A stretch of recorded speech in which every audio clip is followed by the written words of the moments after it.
And so I tweaked it all down into my own backyard into one county. And that has worked out very well for me, and I wish I would have done that from the start. So ideally, in a perfect world, let's see if you can invest in your own backyard.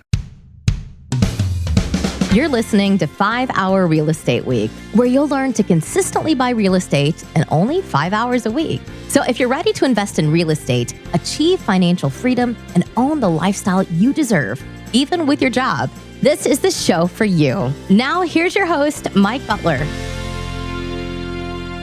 Okay, in this episode, we're going to get started with things you can do right now, and most of these are free.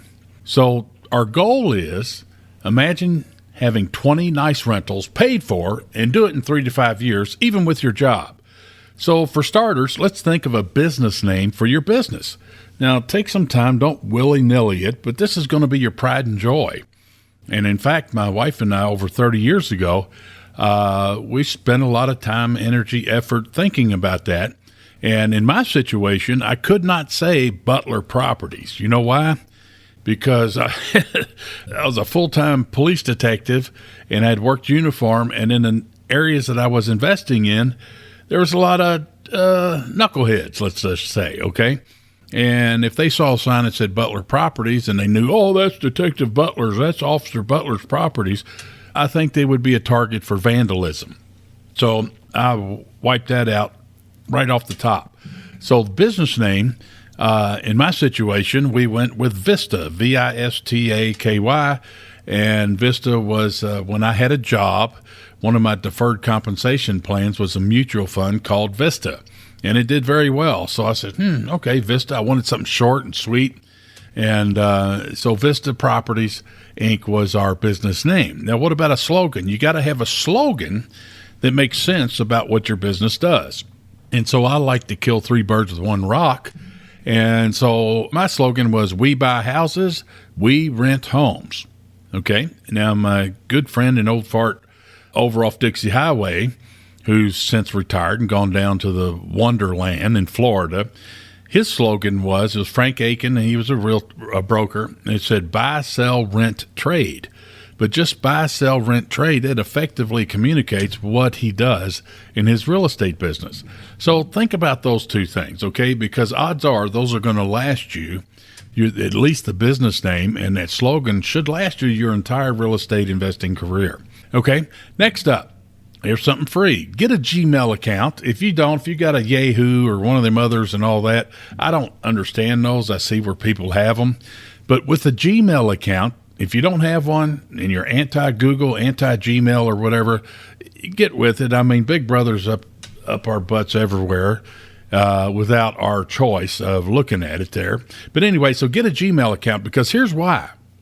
Once you get your Gmail account set up and working, then Google what's called a Google Voice. It's called Google Voice. It's free. What Google Voice allows you to do is to get a separate phone number with your local area code, and that'll be your Google Voice number. Now, what's really cool about it is think about using that as your business number. Okay, so as long as you got your Gmail account, you'll have your Google Voice number. I've had my Google Voice number for, I'm guessing 15 years maybe. And so here's what it does. So just like you open up your email account and you can see all of your emails, okay, so you open up your Google Voice number, you click on it just like an email account, and you'll see all your voicemails in there. And Google allows you to do this. You can call them back. You can send them a text message. You can put a note on it. You can save it.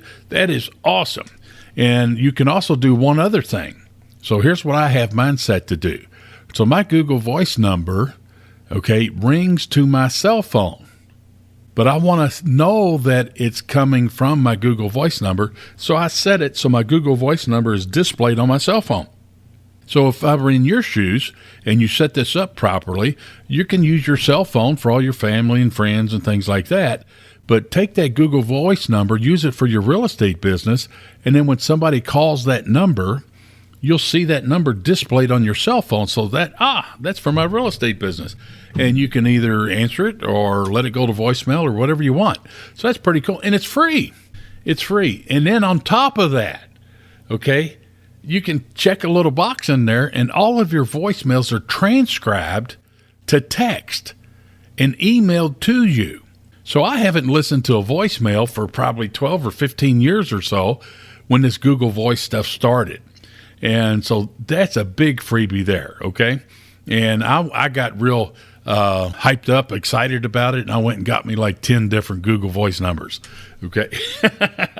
And you could use them for, imagine that, have a greeting on there pitching a property for rent, or pitching somebody about, yeah, we buy houses and all this and that. Go to vistaky.com and so drive them to your website.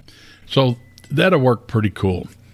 Now, another thing you can do right now that's free is location. We've heard that a lot.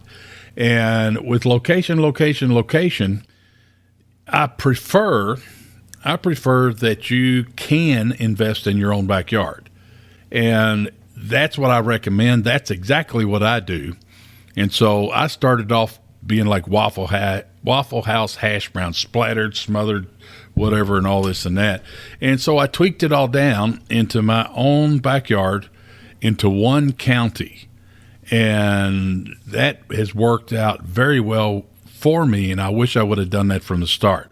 So ideally, in a perfect world, let's see if you can invest in your own backyard. Now, some people live in areas where the numbers don't work. For example, in Chicago, I have an investor up there. He's got a 3-bedroom, 1-bath, 1-story ranch-style house. That thing rents for, say, $1,000. Well, he might make $100 a month on it because his property taxes are so high.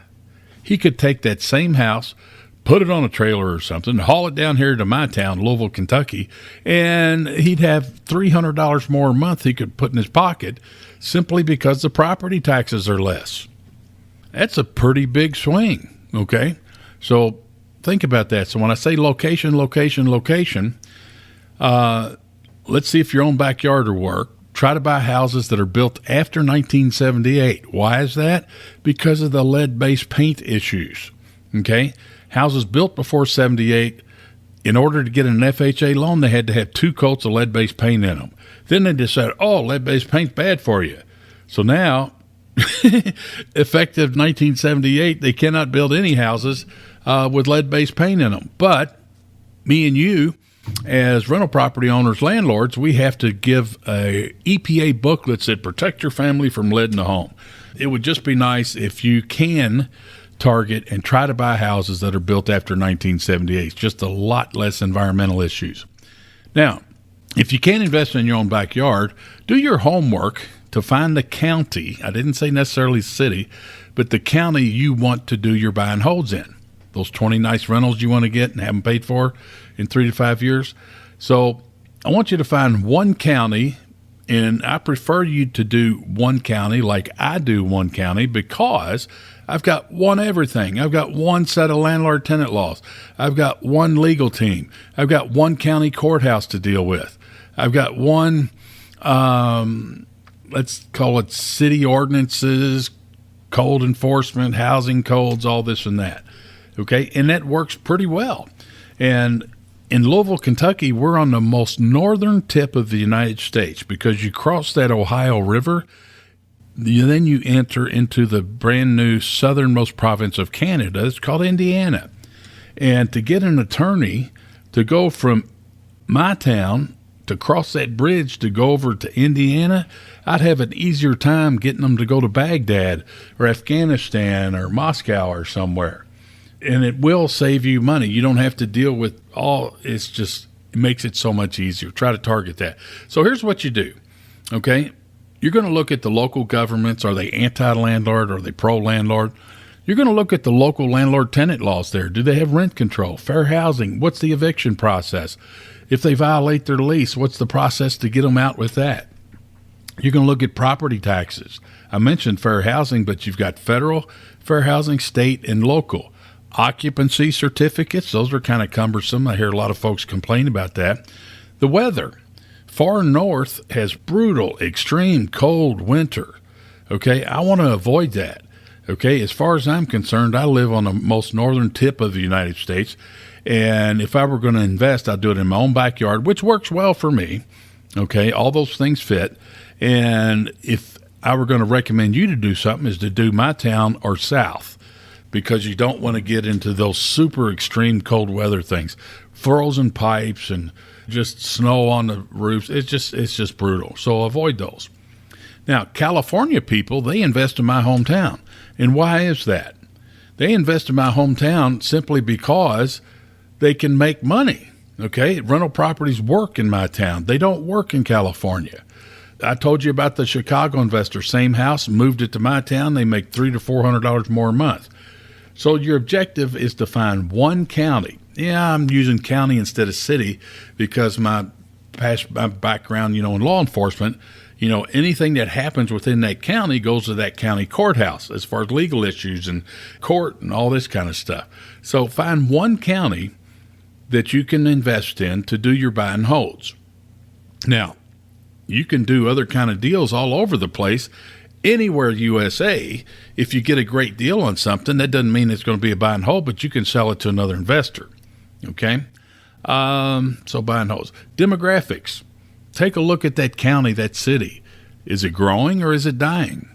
Look at the rent comps. Look at the real estate prices. Does a single family house sell for $250,000 but it rents for $1,200? That ain't going to work. So you got to factor in all of those things, okay? And you can let your fingers do the walking. Let your fingers do the walking and pick out maybe 4 or 5 counties. And then try to narrow it down to one county by applying those things to each of those counties that you think might be a candidate. But wouldn't it be nice to have all of your 20 nice rentals paid for and have it in one county? So you got one legal team, one eviction process to handle, one as far as late notices, one landlord-tenant law to deal with, and fair housing and all that. It's easier across the board, okay? That's what I recommend. So narrow it down to 4 or 5 counties, then try to narrow it down to one county. And as we progress through these episodes, you're going to get more information on how to identify if those properties work for you. So after choosing your county, learn your market. Now, what does that mean? Every Sunday for the past 30 plus years, and even before that, I religiously read the real estate transfers. Okay? Not all of them. But the zip codes that I like to invest in, the type of houses I like to buy and hold, I focus on those zip codes. Okay, where there's 2 and 3 story behemoths, I don't mess with those. High maintenance, a lot of liability, more risk. I don't like those. So I focus on the zip codes that I target, and I read every one of those every Sunday. We can do it online now. And so what this does is this will help you to get a grasp on what the market prices are, what houses are selling for. You'll see weird ones in there. They go for 50% of what they should be, but that's a family member helping somebody out, or a wholesaler, or an investor got a great deal. Okay, and you've got to know your market. That area that you want to target, okay? Are there neighborhoods in my town that I know nothing about? Absolutely. I could not make an offer on the spot because I don't know every neighborhood's value in my town. But there's certain neighborhoods that I like. I don't need to get on a computer to know what the value is, and I can make an offer on the spot.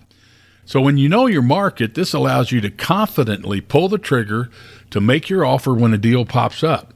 And this avoids paralysis of analysis. I've seen too many times where investors think they have a deal, then they're going to go back to their home office, get on the computer, spend 2 or 3 or 4 hours trying to figure out what they think it's worth, and then they finally realize, oh, this is a great deal.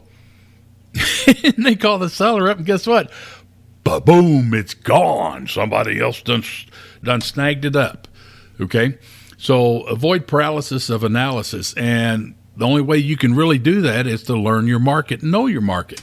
And I want you to grab all of the free technology that you can. When I got started, there wasn't websites, internet, email, text messaging, and all this kind of stuff. Remember, we had pagers. We had bag phones. So grab all the free technology that you can, because it's going to save you time. It's going to make you more efficient. And, if you've got your job there going on, this is all about trying to pull this off and doing it in 5 hours a week. Okay, next step here is I want you to go to camaplan.com and open and fund your self-directed Roth IRA at Camaplan. Open up a health savings account as well. You get a double benefit on that. If you have kids, open up an education CISA account. Camaplan has the cheapest fees, the best training, and Carl Fisher is the owner with his sister Maggie. That's how they came up with CAMA. Okay, so camaplan.com. Open one up for yourself, your spouse, your kids, your grandkids, your parents. All of these accounts can buy and own real estate. They can loan money, and they can do a lot more. IRS Publication 590, get your hands on it. It gives you the guidelines on it. It's not the tax law, but it's an IRS publication that gives you the guidelines of what you can and can't do with these IRAs and these different accounts. It is phenomenal. So get these open, get them funded as soon as possible so you can start putting your killer deals into them. So that wraps up this one. And our next episode, we're going to talk about identifying resources for fast cash. So this winds this one up. And to your continued success, Mike Butler, adios. Glad you joined us for another episode of 5 Hour Real Estate Week. The best thing you can do now is put this information to action. To help you get started, Mike created a free resource for you called How to Buy 50 Houses a Year, Even with Your Job. Download it now by going to mikebutler.com/50 houses. And we'll see you on the next episode.